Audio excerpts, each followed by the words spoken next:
Bueno, a todos vamos a desarrollar en esta clase el capítulo número 8 correspondiente a las fuentes de campo magnético. En este capítulo vamos a hablar un poco sobre cómo se puede generar el campo magnético que conocimos la semana pasada, en la clase pasada, que estuvimos estudiando sobre el magnetismo. Hablamos sobre la fuerza magnética y también hicimos varios ejercicios sobre la fuerza magnética, diferentes formas en las que le afecta la fuerza magnética a los cuerpos cargados en movimiento. En todos esos ejercicios nosotros ya damos por sabido el campo magnético, ya sea magnitud o dirección. No estudiamos de dónde salía ese campo magnético ni cómo se producía, ¿verdad? Ahora en este capítulo vamos a ver de dónde sale el campo magnético, cómo se produce y cómo calculamos la magnitud del campo magnético. Y más allá de su magnitud también la dirección y el sentido, ¿verdad? Sabiendo que el campo magnético es un vector. Bueno, entonces, primero que nada vamos a empezar por lo más simple de todo, que es una carga puntual en movimiento. Para una carga puntual en movimiento se tiene la siguiente fórmula. El campo magnético es igual a μ sub 0 sobre 4pi por el valor de la carga que genera el campo magnético multiplicado por la velocidad que tiene esa carga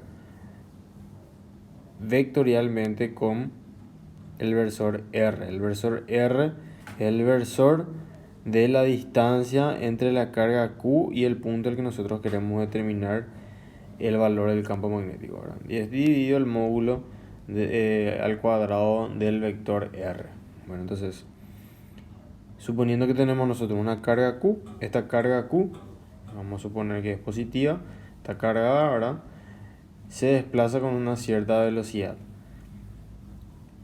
Al ser una carga que se desplaza con una velocidad, va a generar un campo magnético. Y el campo magnético vamos a suponer que nosotros queremos determinar en ese instante en un punto P que se encuentra a una distancia R de la carga. En ese instante, ¿sí? Entonces,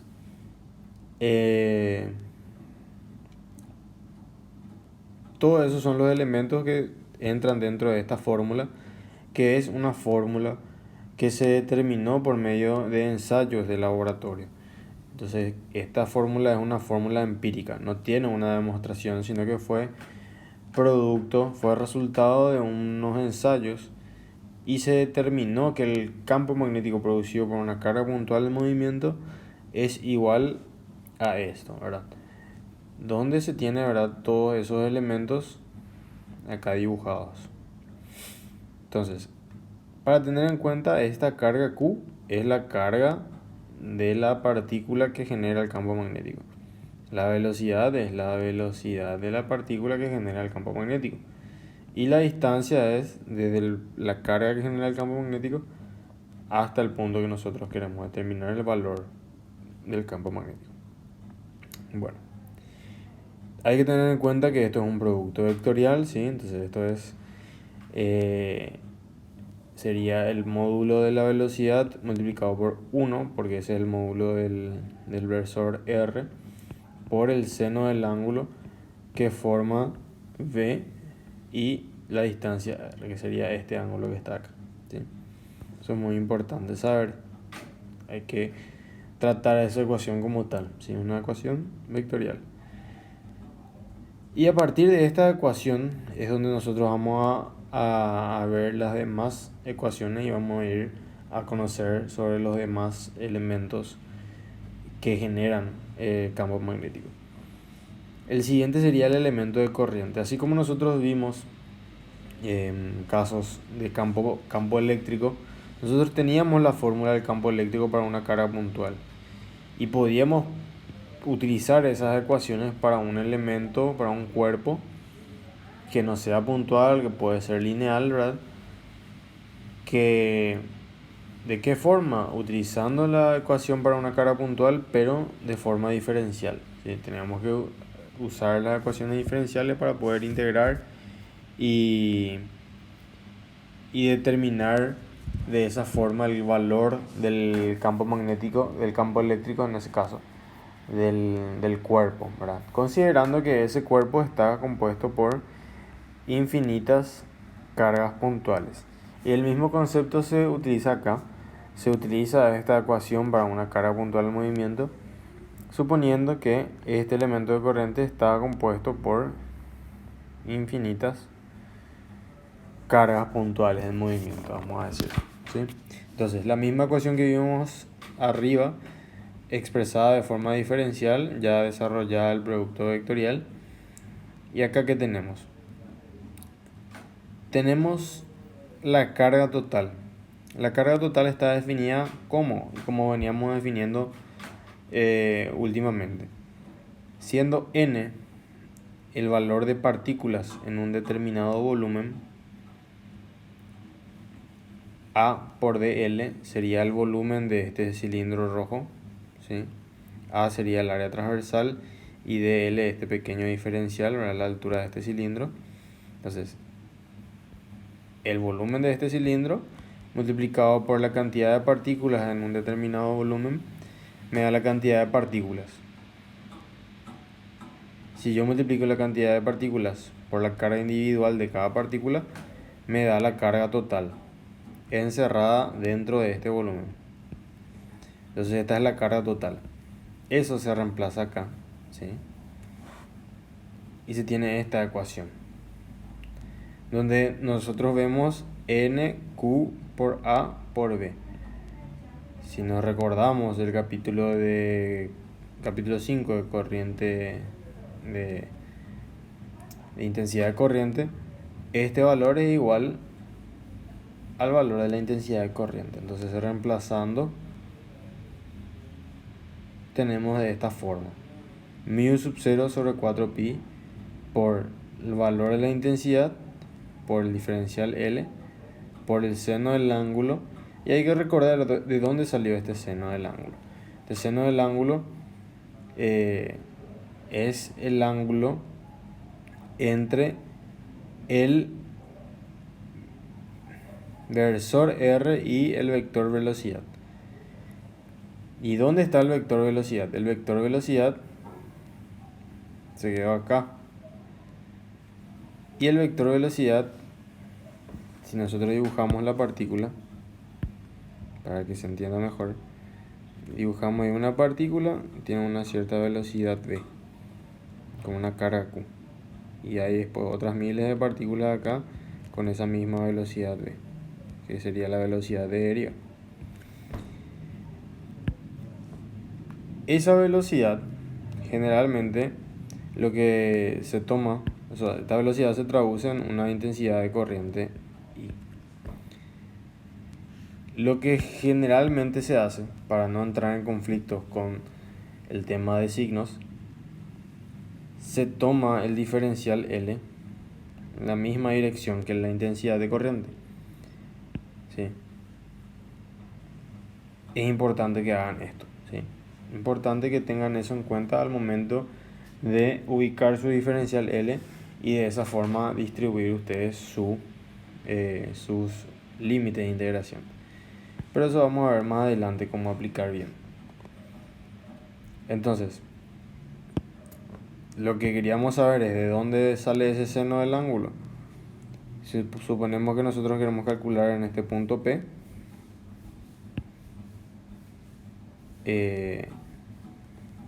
vamos a dibujar en perspectiva para que se entienda bien. Esta sería la distancia perpendicular y esta sería la distancia R.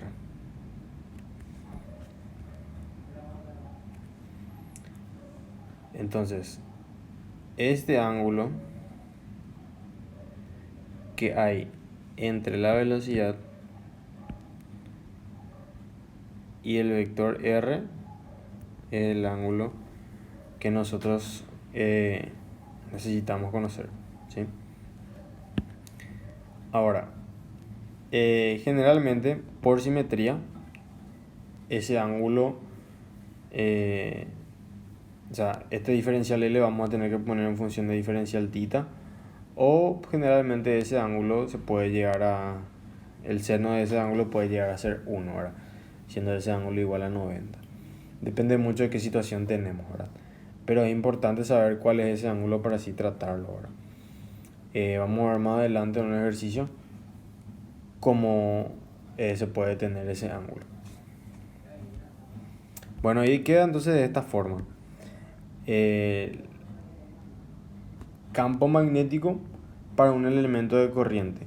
También se le conoce como ley de Biot y Savart, donde el campo magnético está en función entonces de la intensidad de corriente que circula por el elemento de corriente. Y ahí tenemos dos ecuaciones ya. Una ecuación para una carga puntual al movimiento y una ecuación para un elemento de corriente. Ese elemento de corriente no necesariamente puede ser lineal, ¿sí? Entonces podemos utilizarlos para elementos curvos y eso que vamos a ver más adelante.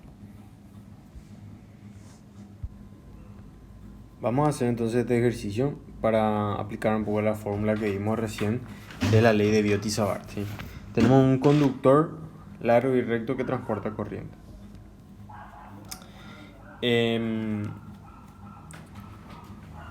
Este ejercicio nos dice encontrar el campo magnético producido por un largo conductor recto portador de corriente en un punto situado a una distancia a del eje del conductor. Básicamente tenemos un conductor largo y recto. Eso es muy importante porque esto nos está diciendo que al decir largo es que es infinito, ¿sí? Es largo, entonces nosotros podemos considerar que es infinito, ¿sí? Esa distancia, esa longitud L total del conductor no nos importa, ¿sí?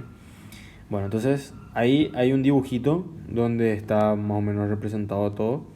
El conductor nos pide calcular en este punto que está desplazado a una distancia A del eje del conductor el campo magnético. Y circula por este conductor una intensidad de corriente I. ¿Ok? Entonces, vamos a suponer que tomamos un elemento y lo podemos considerar puntual. Entonces, para este pequeño diferencial L, vamos a calcular el campo magnético y vamos a integrar de un límite hasta otro para determinar de esa forma el campo magnético total que me produce este conductor largo y recto. Entonces, voy a escribir la fórmula y vamos a explicar bien qué es cada elemento de la ecuación. Era mu sub 0 por I por dl por el seno del ángulo dividido 4pi por r cuadrado. Bueno, acá mu sub 0, 4pi, todo eso es constante, ¿sí? Todo eso es constante. También tenemos la intensidad de corriente, que también podríamos considerarla como constante. Y después tenemos el diferencial L. El diferencial L, ¿verdad? Que es obviamente variable al ser un diferencial. Y acá nosotros antes teníamos... a ver cómo lo represento. Esto era dl vectorial R versor. Y ahí al descomponer apareció el seno del ángulo. Entonces, para entender de dónde sale ese seno del ángulo, sale de este producto vectorial. Entonces, ¿cuál es este ángulo? Es el ángulo entre el vector diferencial L y el versor R. Nuestro versor R obviamente tiene la dirección y el sentido de la distancia R, y nuestro diferencial L nosotros nos recordamos de poner siempre la misma dirección y el sentido de nuestra intensidad de corriente I. Entonces, ahí es donde se forma y aparece este ángulo θ. ¿Ok? Bueno, una vez explicado eso, vamos a ver cómo podemos proceder a resolver este ejercicio. Con esta fórmula nosotros tenemos que calcular el campo magnético. Bueno, como tenemos una ecuación diferencial, lo que tenemos que hacer básicamente es resolverla aplicando uno de los métodos, que en este caso puede ser por variables separables, ¿verdad? En este lado nosotros tenemos el campo magnético, que si integramos vamos a tener el campo magnético total, y el otro lado tenemos que ver qué podemos integrar, ¿verdad? Si es que ya podemos integrar, ¿verdad? Entonces, escribiendo todo esto de nuevo, yo lo que siempre hago es analizar qué es constante y qué es variable dentro de la ecuación diferencial. Yo tengo que mu y la intensidad, así como este 4pi, son constantes. Ahora, ¿qué es variable? El diferencial L yo sé que es variable. Ahora, el ángulo θ, yo tengo que ver si es variable. Yo analizo para un caso, que es este. Tengo este ángulo θ. Ahora, si yo tomo otro elemento acá, escribo mi distancia r, este sería el ángulo. Sería un ángulo mayor a este ángulo que está acá. Entonces los ángulos son diferentes. Entonces para cada diferencial L yo voy a tener un ángulo diferente, por lo tanto el seno del ángulo también va a ser diferente y va a ser variable para cada diferencial L. Y lo mismo pasa con la distancia R, ¿sí? La distancia R acá es mayor que una distancia R acá para este diferencial L. Entonces esa distancia R también es variable. Muy importante también señalar eso. Ahora, yo ya analicé todos los términos de mi ecuación, ya tengo lo que es constante, ya tengo lo que es variable. Ahora voy a sacar de la ecuación todo lo que sea constante para limpiar un poco mi ecuación. Entonces ahí ya voy a trabajar solamente con lo que está dentro de la integral. Ahora, yo tengo que encontrar alguna forma de relacionar estas tres variables para poder poner todo en función a una sola variable. ¿Eso por qué? Porque yo no puedo integrar en función a dl siendo que θ es variable y r también es variable. Tengo que poner todo en función a una sola variable para poder integrar. Ahora, ¿cómo yo hago eso? Eso se puede hacer mediante, primero que nada, relaciones físicas, que puede ser alguna ecuación, alguna relación física, ¿verdad?, que nosotros conozcamos, que relacione una variable con otra. Y otra puede ser relaciones geométricas, ¿verdad? Si se fijan, acá nosotros tenemos armado un triángulo. Entonces podríamos relacionar cada una de las variables por medio de relaciones trigonométricas en este caso. La primera relación que yo veo al ver esa imagen es la del seno del ángulo, ¿verdad? ¿Y por qué yo tomo la del seno del ángulo? Porque básicamente yo tengo acá el seno del ángulo. Entonces de esa imagen voy a ver qué puedo obtener usando el seno del ángulo. Y yo sé que el seno del ángulo va a ser A sobre R, ¿sí? Cateto opuesto sobre la hipotenusa. Entonces yo acá, ¿qué puedo hacer? Puedo poner R en función del ángulo. A es una constante, que es esa distancia A, que me da ya el ejercicio, y el ángulo B es variable. Entonces yo acá ya tengo de tres variables, pasé a tener solamente dos variables, porque tengo θ, tengo R en función de θ, y después tengo dl. Tengo dos variables. Ahora tengo que encontrar la forma de este diferencial L también poner en función de mi ángulo θ, ¿verdad? Y nuevamente yo puedo hacer eso utilizando ese ángulo y utilizando en este caso la tangente de ese ángulo, ¿verdad? La tangente de ese ángulo que en este caso sería cateto opuesto sobre el cateto adyacente. Entonces yo acá puedo tener la L por el tangente del ángulo phi es igual a A. Ahora, ¿qué es lo que yo tengo acá?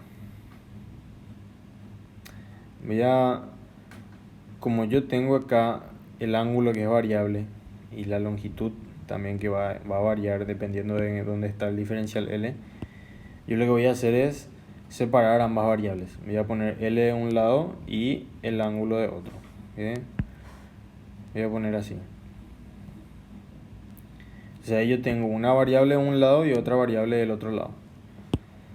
Ahora lo que yo voy a hacer, como yo tengo el diferencial L dentro de mi integral, yo lo que tengo que hacer es poner ese diferencial L en función de θ.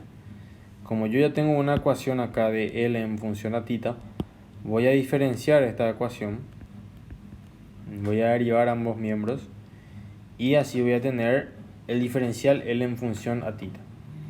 Entonces, la derivada de cotangente es menos cosecante cuadrado. Cosecante cuadrado de phi. Y a esto hay que agregarle el diferencial phi. Entonces yo ahí tengo R en función a θ y tengo dl en función a θ. Voy a reemplazar todo eso en la ecuación. Escribo lo que es constante, no me olvido de eso, porque muchas veces se olvidan y les juro que en serio se olvidan. Y vamos a reemplazar, ¿verdad? Reemplazamos dl es igual a menos a por cosecante. Y hay que recordarse, bueno, vamos a ver más adelante más. Vamos a escribir así como tenemos. Cosecante cuadrado por diferencial phi. Esto por el seno de phi dividido r cuadrado. Y yo tengo que r es a, como está el cuadrado al cuadrado, seno cuadrado de phi. Bueno, hasta ahí llegamos. Ahora, yo tengo que recordar qué es cosecante. Y cosecante es igual a 1 sobre seno. Cosecante de phi es igual a 1 sobre el seno de phi. Entonces, yo puedo simplificar algunas cosas acá. Primero lo que nada, la a. Puedo eliminar ese cuadrado. Segundo, cosecante cuadrado, o sea, cosecante es 1 sobre seno. Y acá yo tengo 1 sobre seno dividiendo. Y como ambos están al cuadrado, puedo simplificar directamente ambos. Entonces, ¿qué me va a quedar? Voy a sacar nuevamente lo que es constante y de entonces voy a sacar la a. Me va a quedar menos. Voy a borrar esta línea porque me queda nada más que seno de phi diferencial de phi. Entonces con eso, con todo este quilombo que había acá, yo simplifico y me queda integral de seno de phi diferencial phi. Una integral directa, ¿sí? No se tienen que asustar si es que les queda algo muy denso porque después, bueno, se simplifica. Ahora,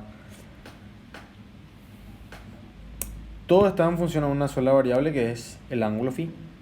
Tengo que poner los límites de mi integral. Una vez que ya tengo todo en función a una sola variable, tengo que determinar los límites para mi variable. Entonces, si yo supongo que tengo el diferencial L acá en el infinito, hacia este lado izquierdo, el ángulo podríamos decir que va a ser prácticamente 0, ¿sí?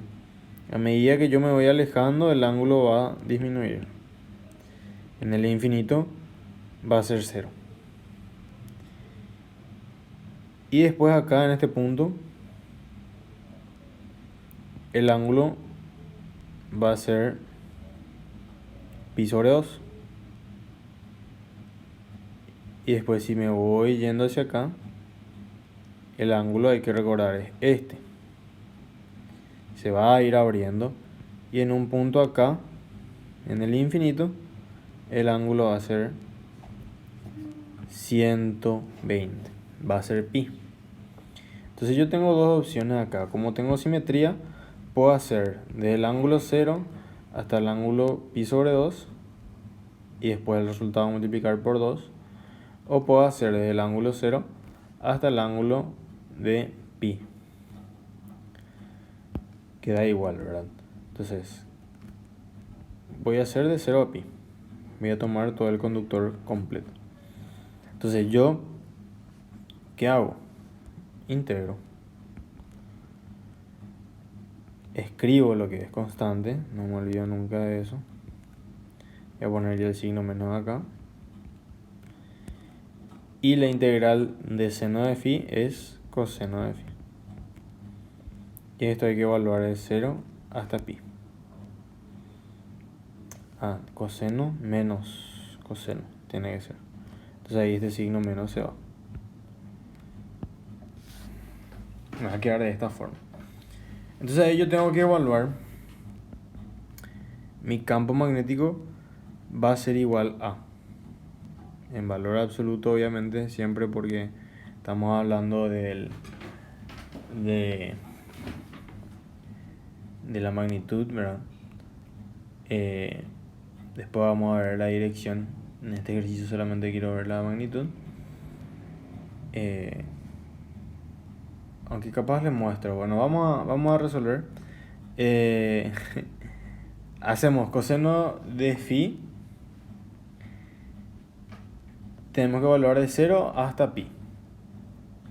Entonces, coseno de pi es menos 1 y coseno de 0 es 1. Entonces, evaluando, vamos a tener menos mu sub 0 por i sobre 4 pi a menos mu sub 0 i sobre 4 pi a. Entonces ahí en valor absoluto nosotros vamos a tener la magnitud que va a ser mu pi sobre 2, mu por i sobre 2 pi por a. Entonces ahí tendríamos la magnitud del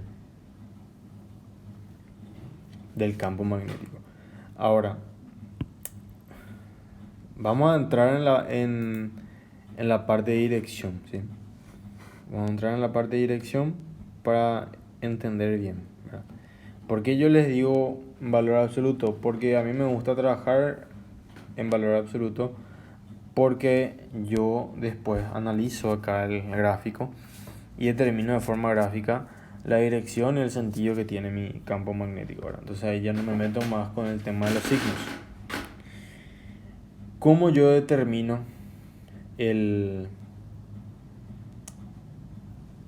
la dirección y el sentido de mi campo magnético?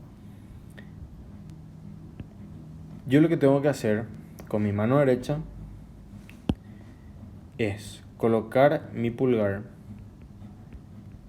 en la dirección de la intensidad de corriente y con mis otros 4 dedos hacer como si fuera que le estoy agarrando. Voy a tratar de dibujar. Es como si fuera que le estoy agarrando al conductor. Poner ahí su dedo pulgar, bastante largo.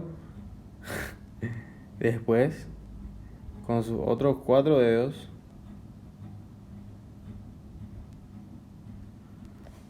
lo que tienen que hacer con sus otros 4 dedos es agarrarle al conductor. Vamos a suponer que este es el conductor. Entonces con esos 4 dedos ustedes le agarran como si fuera que tienen la varilla frente a ustedes, ponen su pulgar en la dirección de la intensidad de corriente y cierran sus 4 dedos agarrando la varilla. ¿Qué es lo que me está diciendo? ¿Qué es lo que me están diciendo mis 4 dedos? Mis 4 dedos me están diciendo, como mis 4 dedos se mueven así, de acá hacia acá, me están diciendo que ese es mi campo magnético. Mi campo magnético le está rodeando a la varilla. Si dibujamos, vamos a decir que es saliente en la parte, es saliente en la parte de arriba, con mis dedos, vienen hacia acá, y es entrante en la parte de abajo. Si dibujamos mirando así, ¿qué es lo que vamos a ver? Este es el conductor. Acá nosotros estamos viendo la intensidad de corriente en verde. Y esta sería una línea de campo magnético.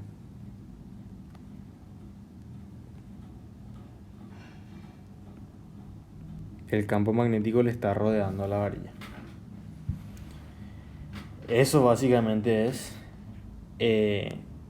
esa es básicamente la dirección que tiene mi campo magnético. Si yo quiero el campo magnético en un punto acá, que está a una distancia A, que es básicamente lo que te dice el ejercicio, se resuelve de esta forma y esta es la magnitud.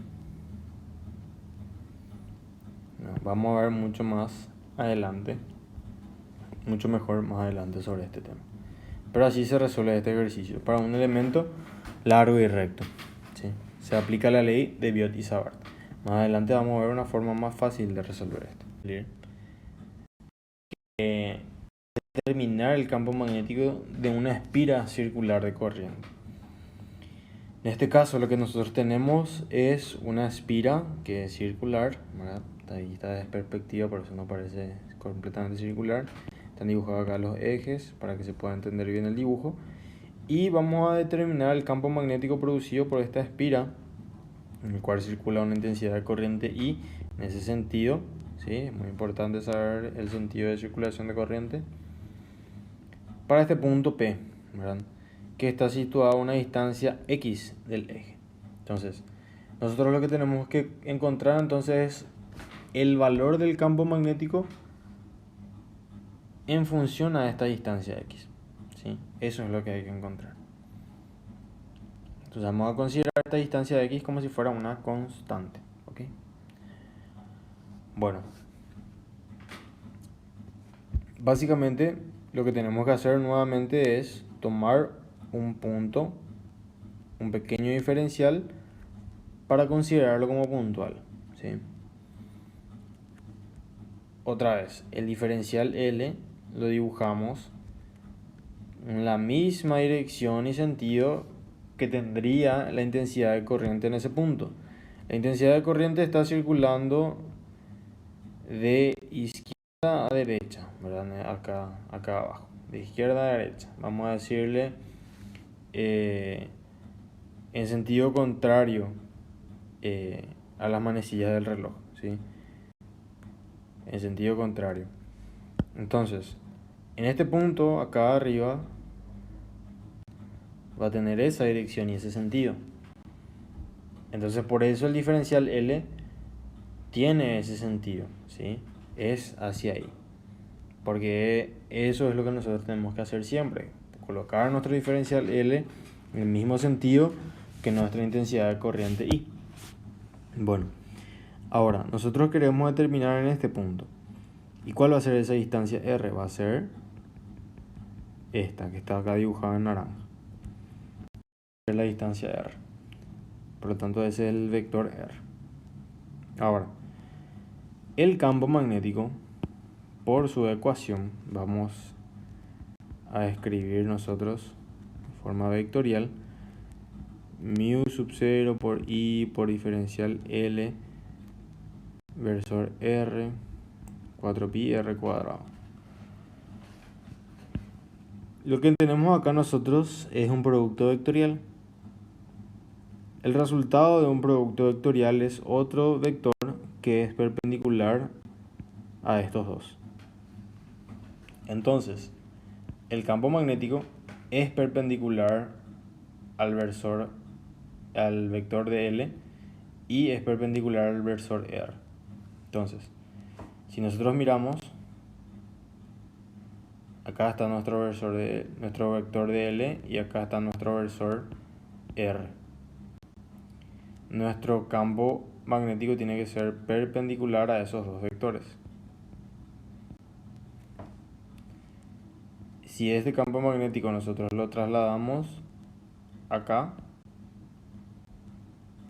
que es en el punto donde va a actuar, tenemos que es perpendicular a la distancia R y es también perpendicular al vector de L.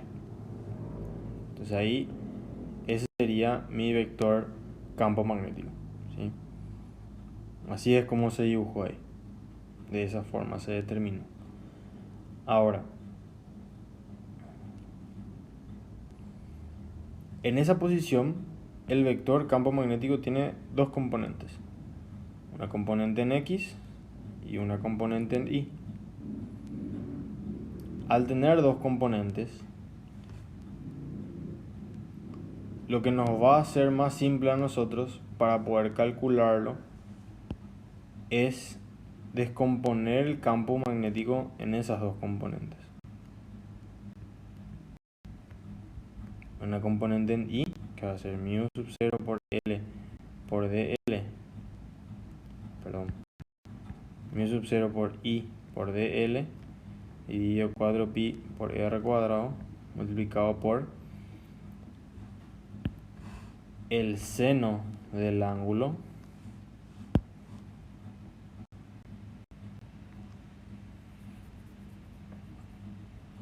y este es el ángulo θ.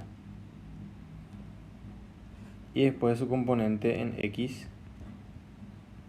mu sub 0 por I por DL, 4pi por R cuadrado por el coseno del ángulo θ. Ahora hay que recordar que de acá sale otro ángulo.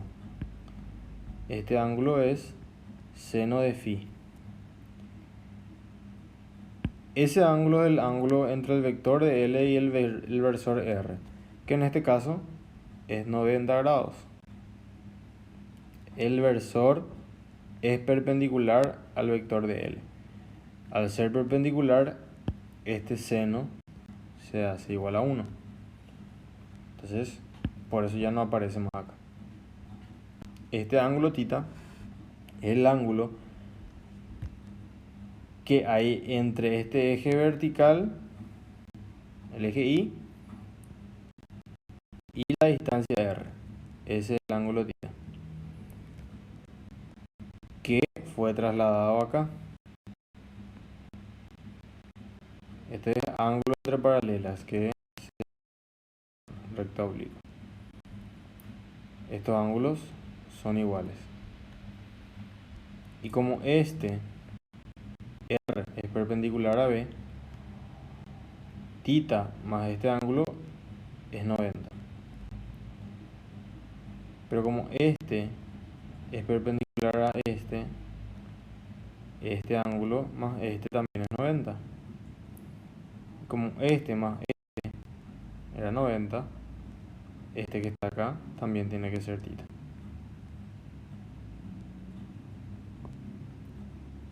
Así se deduce que ese ángulo, este, es θ. Otra forma de deducirlo, este lado es perpendicular a este lado y este lado es perpendicular a este lado. Entonces por eso este y este son θ. ¿Ok? Bueno.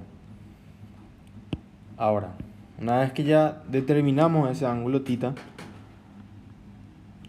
y ya hicimos ya la proyección de nuestra componente de campo magnético, lo que tenemos que hacer nosotros básicamente entonces es calcular esto y calcular esto.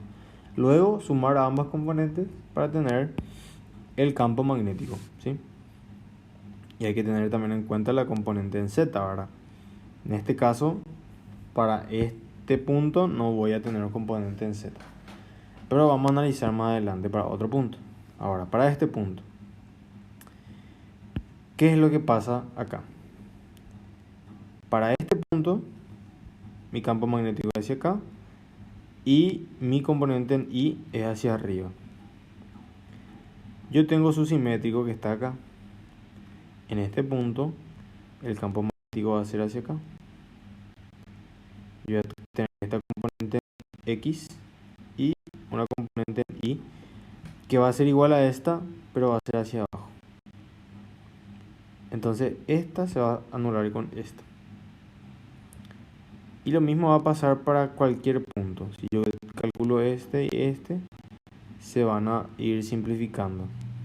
Entonces la componente en I es igual a 0. Y eso yo puedo decir. Ustedes no hace falta que escriban y expliquen todo eso, sino que pueden poner más igual a 0 por simetría. Obviamente ustedes tienen que estar seguros que en realidad es igual a 0. Lo mismo va a pasar para Z en el caso de que analicemos este punto. Solamente va a haber una componente en X y la componente en Z se va a anular con el simétrico para este. Entonces la componente en Z del campo eléctrico, del campo magnético también es 0. ¿Qué es lo que me queda? Me queda la componente en X. Para todos los puntos va a ser hacia acá. Entonces todos se van a sumar en vez de restarse. Entonces la conclusión del que el campo magnético es igual a su componente en X. Por lo tanto vamos a trabajar con esta ecuación. Mu sub 0 por I por dl por el coseno de θ 4pi por r cuadrado. Ahora vamos a analizar nuevamente. Cuando tenemos una ecuación diferencial, vemos que es constante, que es variable. Yo tengo mu sub 0 que es constante, tengo la intensidad de corriente que es constante, 4pi que también es constante.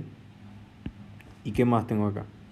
Esta distancia r, que para un punto acá también va a ser la misma distancia r. Entonces, ¿qué pasa? Mi distancia r es constante. Y lo mismo pasa con este ángulo θ. El ángulo θ es constante para cualquier punto del anillo. Entonces esto es constante. Lo único variable que tengo es el diferencial L. Entonces, yo puedo integrar esta ecuación en función al diferencial L. Y ya está, ¿verdad? Ahora, ¿qué es lo que pasa? Yo necesito que la ecuación esté en función a X. ¿Sí? Yo necesito que la ecuación esté en función a X. Yo lo que puedo hacer es... bueno, vamos a integrar ambos miembros y después vamos a poner todo en función a X. Entonces, obviamente va a ser de 0 a B.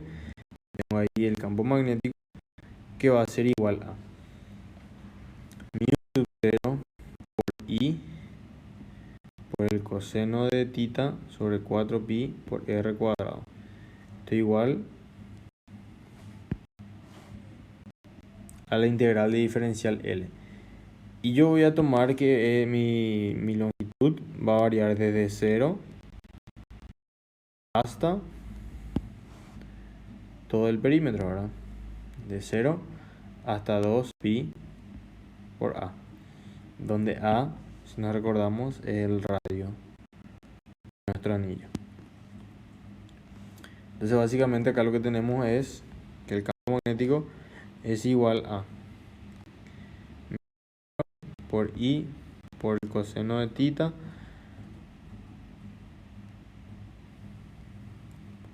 por A sobre 2 r cuadrado. Bueno, yo necesito el valor del campo magnético para cualquier punto que esté sobre ese eje X. Y ese punto está definido por medio de esta distancia x. Ahora yo voy a ver qué es lo que varía si yo varío esa distancia x. O sea, ¿qué depende de x? El ángulo θ depende de x, porque si x es mayor, el ángulo va a ser mayor. Si x es menor, el ángulo va a ser menor.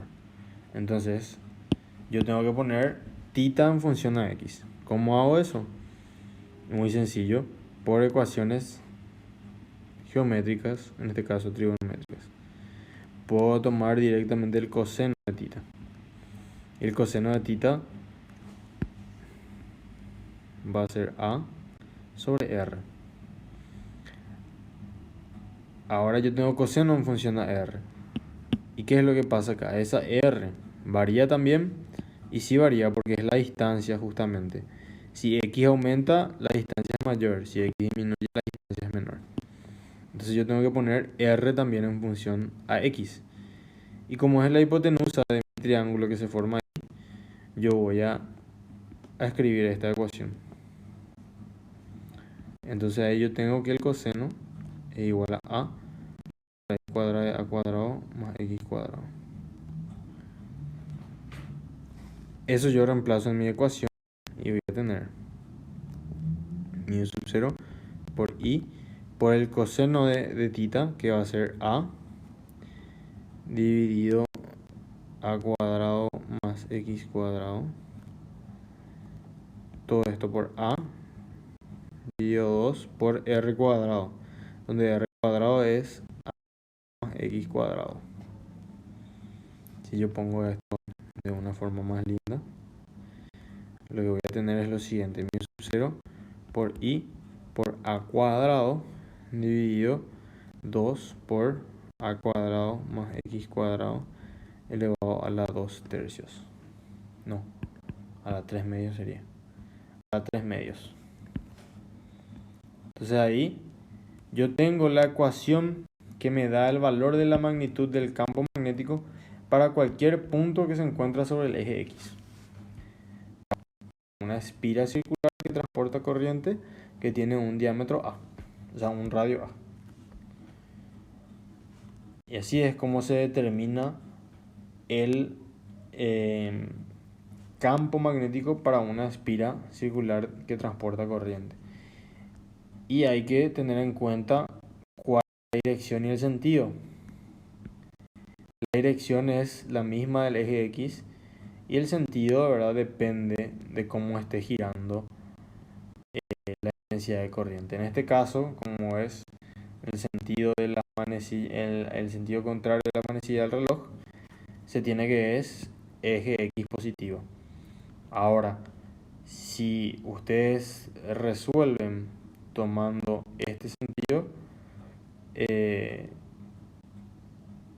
ahí vamos a ver cómo les sale. ¿Sí? Pueden hacer ese análisis para ver cómo les sale. En vez de este sentido, va a tener este sentido. ¿Sí?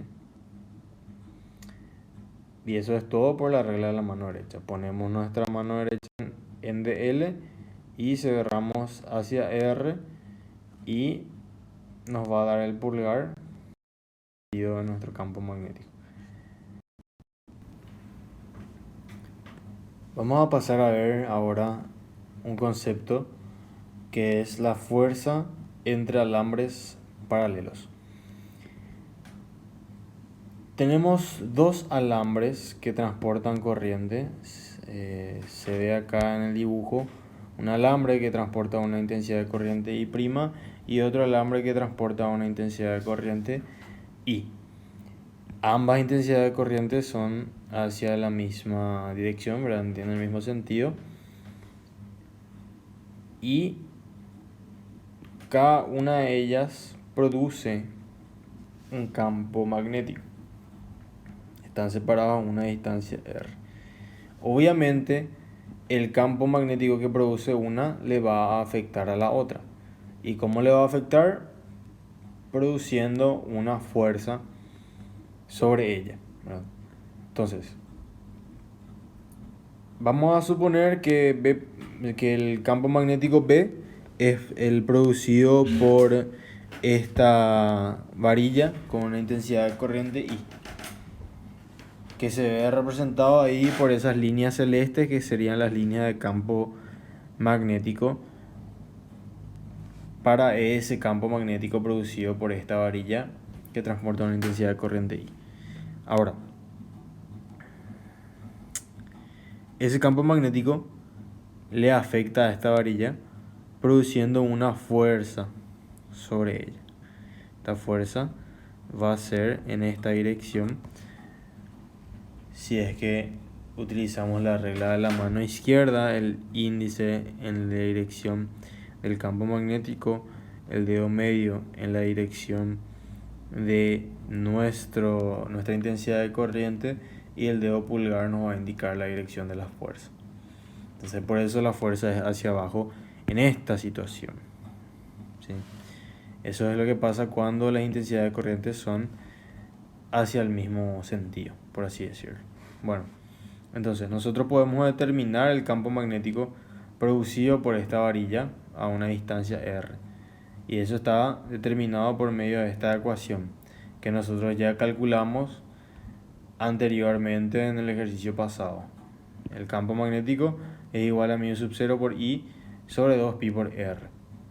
Bueno, entonces la fuerza que va a actuar sobre esta varilla va a ser igual a la intensidad que circula por esa varilla multiplicado por su longitud y por el campo magnético que lo rodea.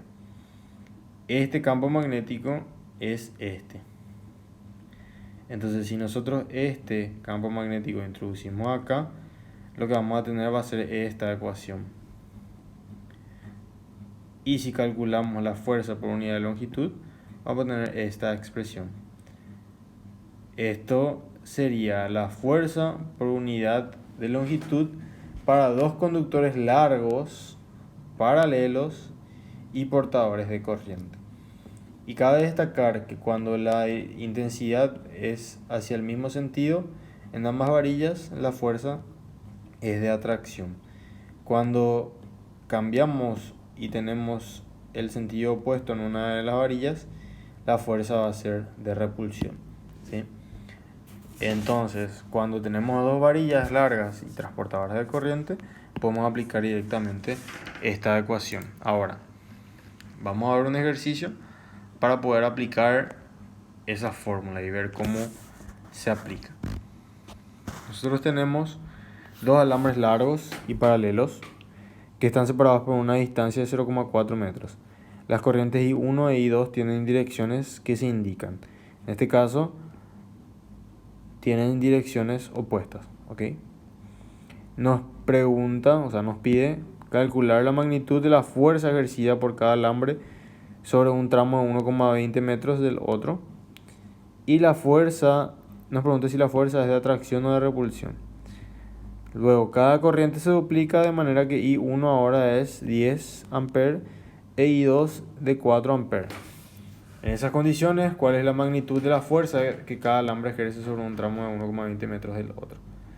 Bueno, entonces vamos a ir resolviendo. Primero el ítem A, ¿verdad? El ítem A nos pide calcular la magnitud de la fuerza ejercida. Como nosotros tenemos la ecuación en función a la longitud, tenemos que tener cuidado exactamente cuando nos da esta longitud y cuando no nos da. Muchas veces este dato de la longitud no se nos da. Entonces, si no se nos da, generalmente es porque nos está pidiendo que calculemos la fuerza en unidad de longitud. Pero en este caso sí nos está dando la longitud, que es una longitud de 1,20 metros del otro, ¿verdad? Del otro alambre.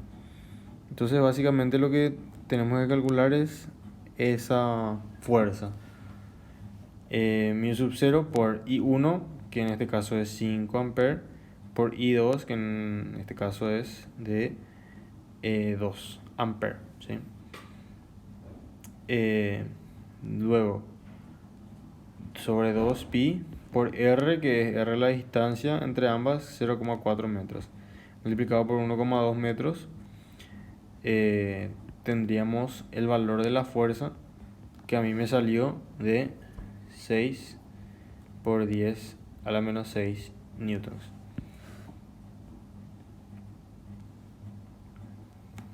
Esa es la magnitud de la fuerza. Ahora, nos pregunta si es de atracción o de repulsión. Como las intensidades de corriente son de sentido opuesto, podemos decir que esta es una fuerza de repulsión. Así de sencillo. Ahora vamos a pasar al ítem B. En el ítem B, ¿qué es lo que tenemos? Tenemos la misma situación, pero en este caso las intensidades de corriente se duplican. 10 y 4 sobre 2pi por 0,4 por 1,2. ¿Sí? Nuevamente, si calculamos, vamos a tener 2,4 por 10 a la menos 5 newtons.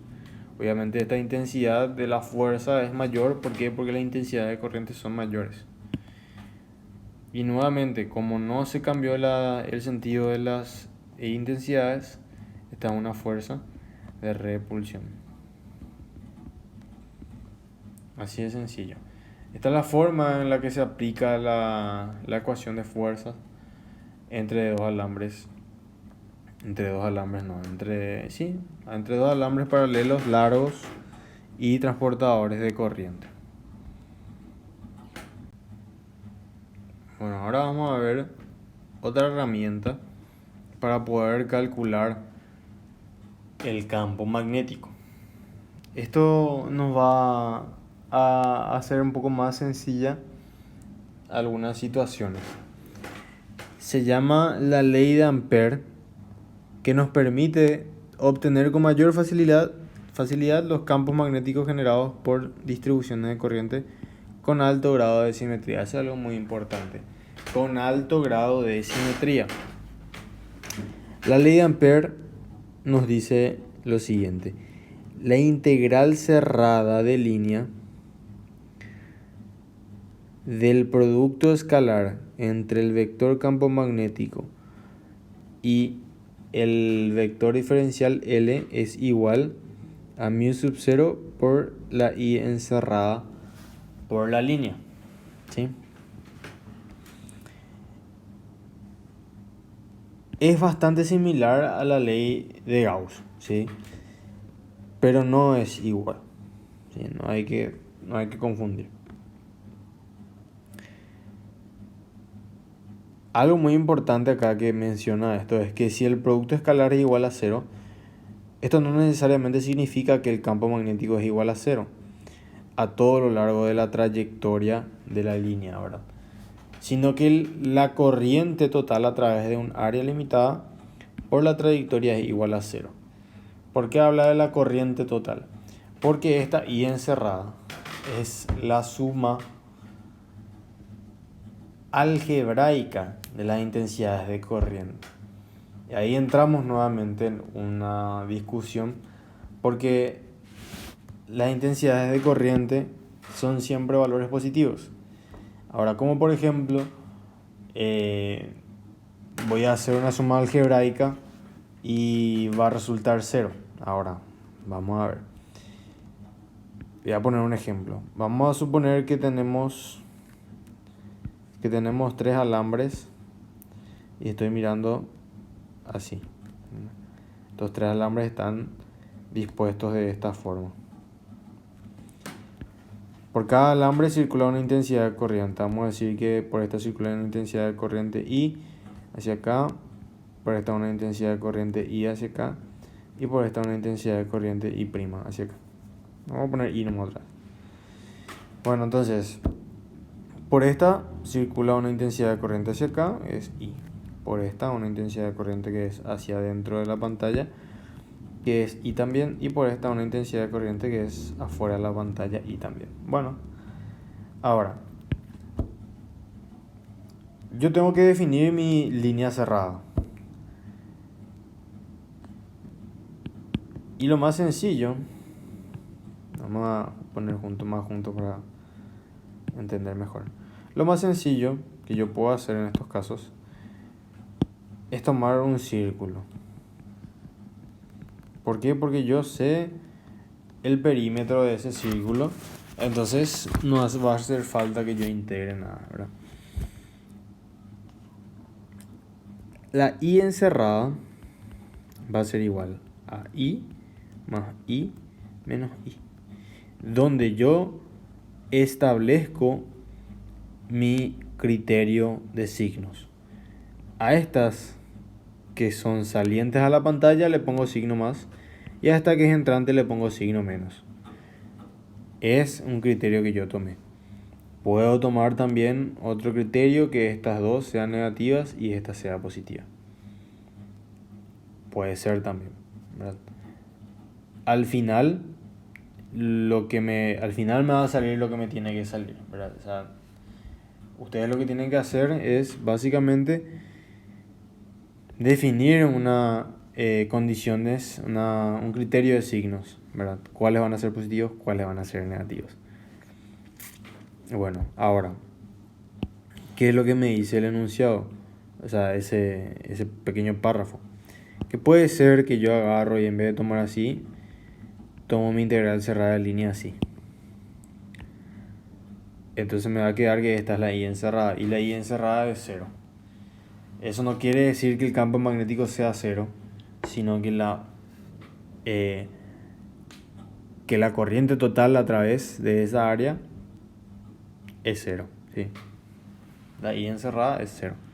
Entonces es muy importante saber cómo definir esa línea de integración.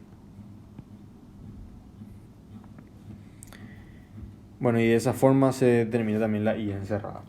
Ahora vamos a ver rápidamente otro caso donde se aplica la ley de Gauss para determinar el campo magnético que me produce este elemento.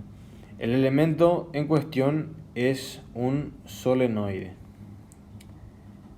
A este elemento, que tiene varias espiras circulares, se le denomina solenoide. Bueno, yo quiero calcular el campo magnético en el interior del solenoide. El campo magnético dentro de todas estas espiras. Para determinar el campo magnético dentro de ese solenoide, yo voy a utilizar la ley de Ampère. Lo que voy a hacer es definir mi integral cerrada, o sea, mi línea cerrada, de tal forma a que mi i encerrada total no sea 0. ¿Sí?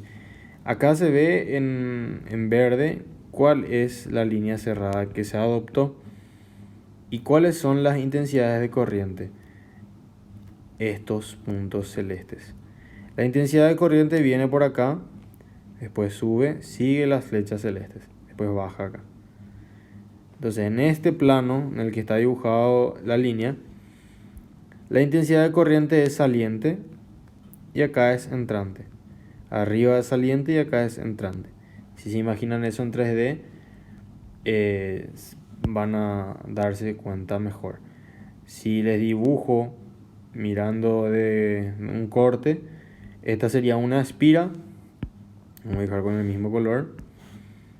Esta sería la intensidad de corriente I, igual que esta. Lo que nosotros hicimos es hacer un corte acá. Y estamos mirando desde acá. Acá nosotros vemos en este punto que la intensidad de corriente sale de la pantalla.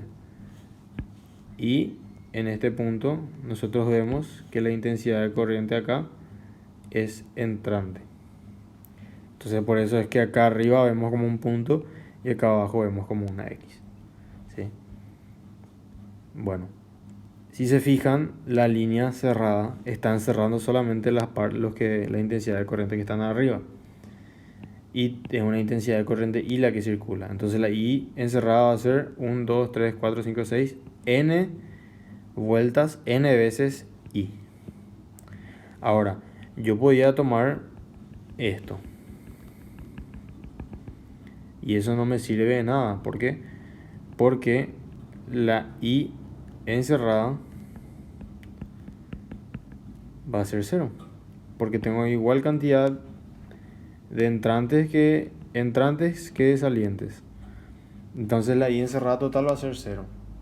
Pero en realidad el campo magnético no es cero, porque acá existe un campo magnético. Pero me salió cero. ¿Por qué? Porque yo tomé mal mi línea cerrada. Entonces se toma de esta forma. ¿Sí? Se toma de esta forma y para cada línea vamos a armar una integral. Se tiene un diferencial L1 que sería para este, un diferencial L2, un diferencial L3 y un diferencial L4. Vamos a analizar cada línea y después vamos a ir viendo qué pasa. Como es un producto escalar, lo que se tiene básicamente es el coseno del ángulo que existe entre el campo magnético y el vector de L. En esta línea AB, el campo magnético y el vector de L, que sería así, forman un ángulo igual a 0. Entonces el coseno de ese ángulo es igual a 1. Por lo tanto, esto no se anula. ¿Qué pasa en la línea 2 y en la línea 4? En la línea 2 y en la línea 4 se tiene que el campo magnético es perpendicular a la línea 2 y a la línea 4. Por lo tanto, el coseno de 90, que es 0, hace que esto se anule. ¿Sí? ¿Qué pasa con la línea 3? La línea 3 se define de tal forma a que esté lo suficientemente lejos del solenoide, y una vez que está lo suficientemente lejos, el campo magnético es igual a 0. ¿Por qué le estoy diciendo esto? ¿Por qué es igual a 0? Vamos a analizar. Ustedes ya vieron en el capítulo pasado en la teoría, o tuvieron que haber visto, las líneas de campo magnético. Bueno,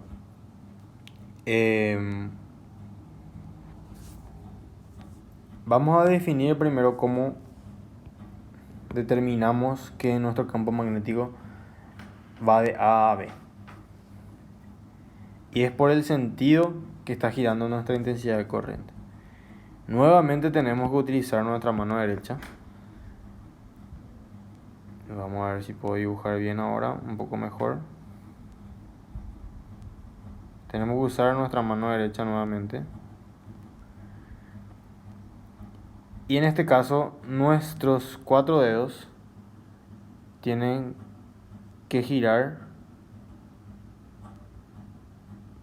igual que la intensidad. Entonces vamos a suponer que esta es nuestra mano. Bueno, no voy a dibujar nomás. Nuestra mano tiene que cerrarse hacia acá. Tiene que seguirle a la intensidad de corriente. Y nuestro pulgar nos va a determinar la dirección y el sentido de nuestro campo magnético. Es por eso que el campo magnético va de A hasta B. Porque si nosotros seguimos a nuestra intensidad de corriente, nuestro pulgar va a apuntar hacia la derecha. Entonces ahí va a ir de A a B el campo magnético. Si la intensidad de corriente fuese hacia el otro lado, obviamente esto iba a ser en este sentido, y ahí iba a resultar que el campo magnético iba a ser hacia el otro lado, ¿sí?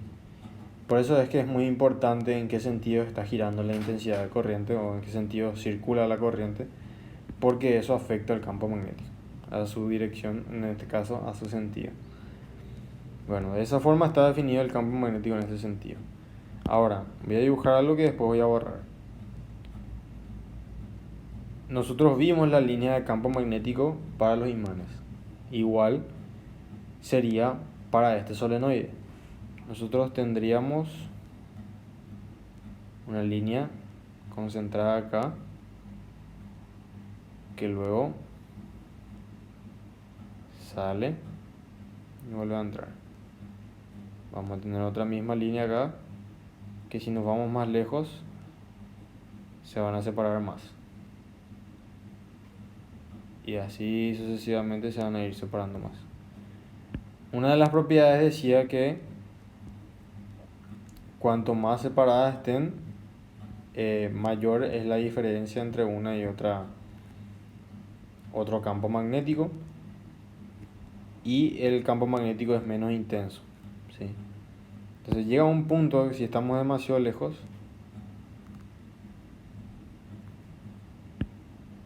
que el campo magnético es mucho menos intenso, por lo tanto se puede considerar que es cero. Y la posición en la que yo defino esta línea depende exclusivamente de mí. Entonces yo puedo decir que está ubicado en el infinito, y en el infinito el campo magnético es cero para esta línea.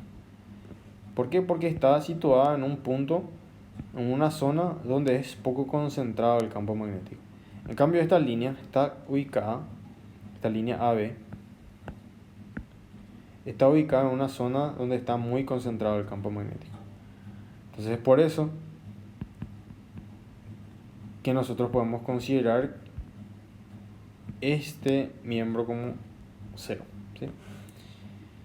Y luego eso igualamos a mu sub 0 por I encerrada, donde nuevamente I encerrada sabemos que es n veces la intensidad de corriente, por lo que explicamos hace rato. Entonces nos queda simplemente este integral, que si desarrollamos el producto escalar, el coseno es igual a 1, y nos queda el campo magnético por la longitud del solenoide, esta longitud L, es igual a mu sub 0 por n por I. Entonces ahí tenemos la magnitud del campo magnético dentro de un solenoide. Ojo, dentro del solenoide, ¿sí? Muy importante aclarar eso. Esto es en el eje del solenoide. Bueno. Ahora, cuando a este solenoide agarramos y le damos una forma de chipa, es donde tenemos un toroide. Entonces, ahora vamos a ver cómo calculamos ese campo magnético en el interior de un toroide. Tenemos ese toroide, ¿verdad? Que es este alambre que si se ve como le está rodeando al toroide, me está dando espiras que forman me está dando espiras que forman un toroide, ¿sí? La intensidad de corriente circula de acá y va así. Bueno, si se puede ver acá en celeste, ya señala ya cómo es la intensidad de corriente en esta zona. En esta zona siempre es entrante, entra acá, después acá sale y vuelve a entrar acá, ¿sí? Entonces, dentro del toroide las intensidades son entrantes y por fuera las intensidades son salientes, ¿sí? Ahora, yo quiero determinar en el interior del solenoide, entonces es por eso que pongo mi línea cerrada en el interior de ese solenoide, en el interior de ese toroide, perdón.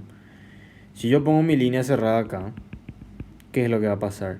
Tengo la intensidad en saliente y entrante en la misma cantidad porque tengo n vueltas. Entonces, nuevamente, la integral va a resultar, o sea, la I encerrada va a resultar igual a 0. Entonces no me va a servir de nada. Aparte, yo quiero en el interior del toroide. Por eso es que tomo esta mi línea cerrada. Bueno, y ahí básicamente, ¿qué se tiene? Se tiene que definir el diferencial L, que se ubica, obviamente, en cualquier sentido. Puede ser en un sentido horario, antihorario. Ahora ustedes definen cómo colocar eso. Y luego se define también la dirección del campo magnético. Si se acuerdan nuevamente, mis 4 dedos tienen que seguir a la intensidad de corriente. En este caso, entra por acá y sale por acá. Entra y sale. Entonces acá hay un error, ¿eh? El campo magnético tendría que ser hacia el otro lado. Bueno, ojito con eso.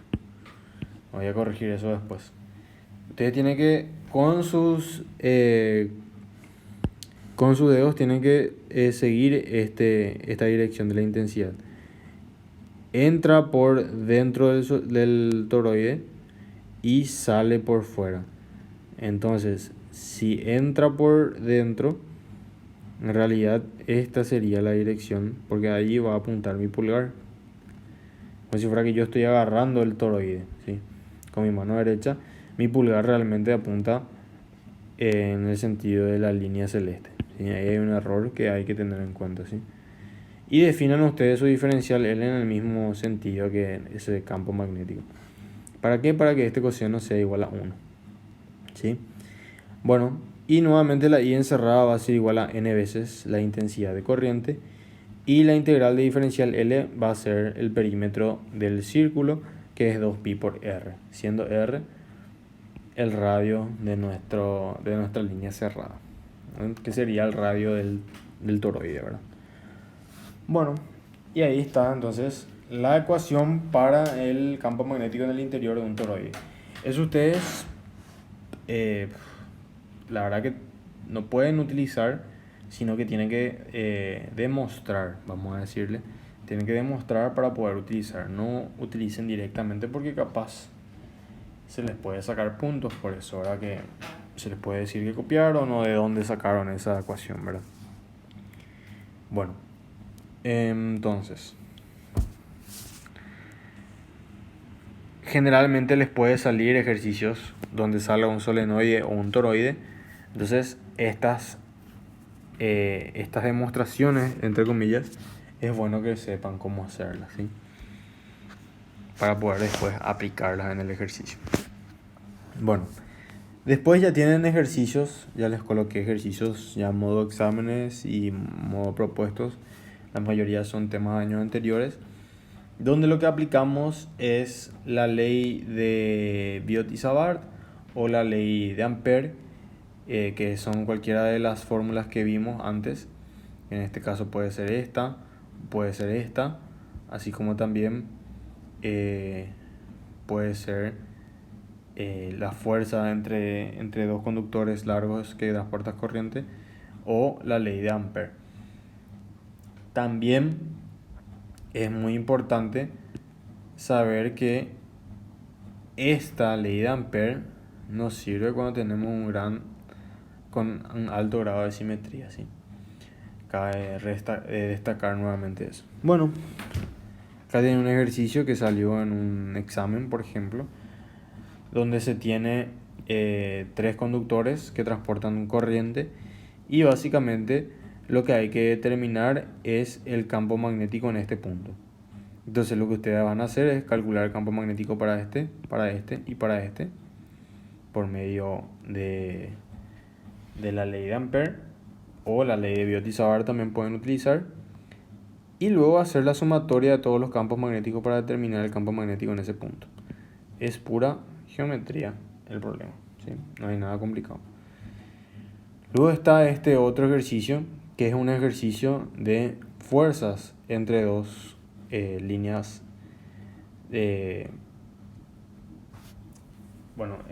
No entre las dos líneas, sino que la fuerza que genera cada una de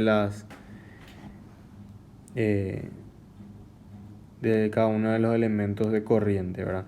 Se determina el campo magnético que genera cada una de ellas en este punto P.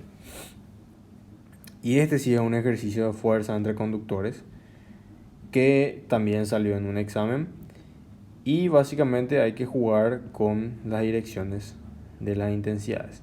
¿Para qué? Para que se pueda dar lo que te da el enunciado. Yo les recomiendo nuevamente leer los enunciados y tratar de resolver por su cuenta, ¿verdad?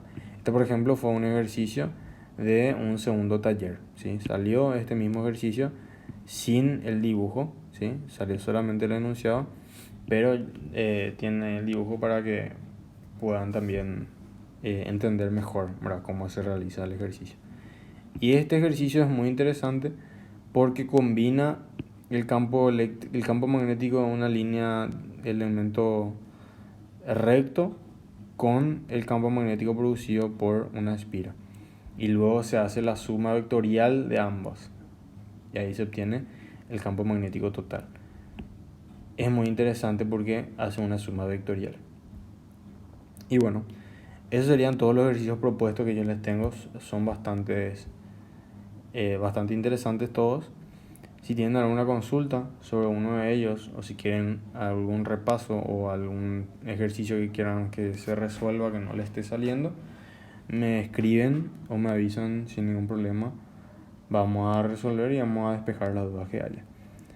Nos vamos a encontrar entonces en la siguiente clase para desarrollar el siguiente capítulo.